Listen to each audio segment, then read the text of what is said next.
And Well, even though just one, yeah, one we're source. consumers of that, Right. it's not considered. In the city of San Diego's particular climate action plan, like I said, the county's climate action plan is gonna have to account for agricultural emissions, right, and the water use. But I would say that organizationally, we are tackling this. We are actually funded partly by an organization called Well-Fed World, which is about reducing, moving toward a plant-based diet. And so our organization does address this issue. We have like our big event, our big launch party is all vegan. We do believe that's important. But again, and I'm all about talking about it and, kind of going there. This is where, again, my statement before, even about water use or anything that we're doing, is that you have to be compassionate and realize it takes time to get people to shift big things like their diet.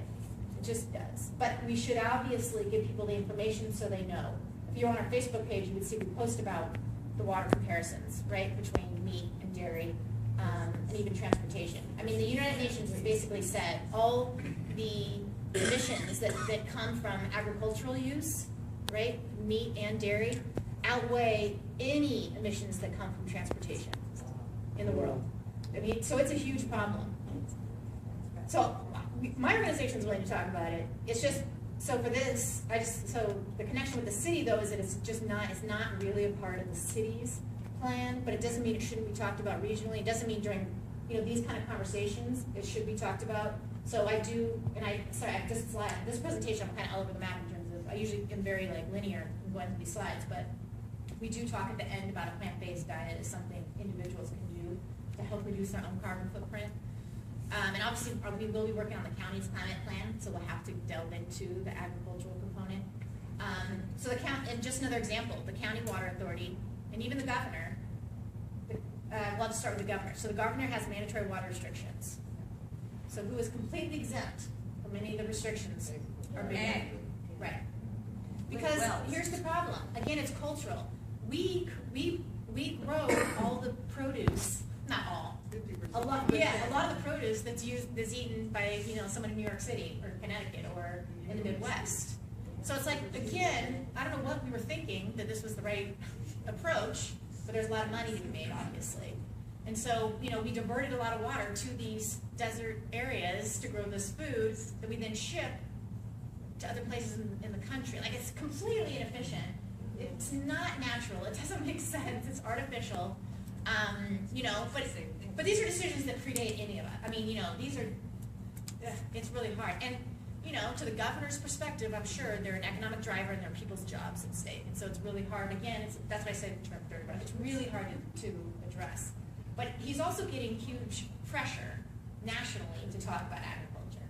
It's not enough that, if 80% of California's water is being used in agriculture, you have to talk about it. And 10% to grow almonds, by the way. I don't know if you knew that. Just almonds. 10% of all of California's water used just to grow almonds. But not just for us to eat. I mean, that's what's to remember. It's not like we're the culprits, the people of California, and we ship them everywhere throughout the nation. So it's just, it just again shows, my premise to every presentation is that we have to, because climate change is forcing us to reevaluate our whole economic and environmental system, our whole structure, which is really hard for people to do. That's why I talk about compassion, because it is overwhelming. It is, because we're not really, none of us really set up this economic system, but we have to, we have to now be part of the solution, though, and that's hard to do. So anyhow, I'm with you. It's just to unwrap it. Thank you for addressing it, because I don't know if it was part of your plan to talk about drought, but we were into the whole drought thing, so I wanted to make sure that was, I wanted to try to make sure that was talked let me about. just close the loop and then I'll get to your other questions. Close the loop on that. So the San Diego County Water Authority, which is where we get the majority of our water in the city, probably you guys too. I mean, they serve almost every city. They're a water supplier, wholesaler. They are now complaining to the governor about his mandatory water restrictions. But if you really read their press release carefully, which I've done, the subtext is keep getting individuals to stop using as much water and get the green lawns off, but don't place any water restrictions on the county ag. So it's very similar to the governor's perspective, because the County Water Authority's argument is it impacts economics and it impacts future growth. So again, you have to think about that. What do these colors mean in this chart here? So the darker the red, that's where the worst case of the drought, or the worst impacts of the drought. That's what's been most I impacted. have a question Yes. about the governor's water restrictions. Yes. I have not heard anything about the governor restricting the fracking. Oh, another, yes, Yes. thank you. Another area that he won't touch. I mean, fracking's crazy, and we've all, I mean, there's been a lot of pressure. Because he's A lot of- with all the oil guys. Yeah, I mean, I think there was some kind of deal that Della he made when he was doing a lot of his propositions, there propositions being made for schools, which is a good thing.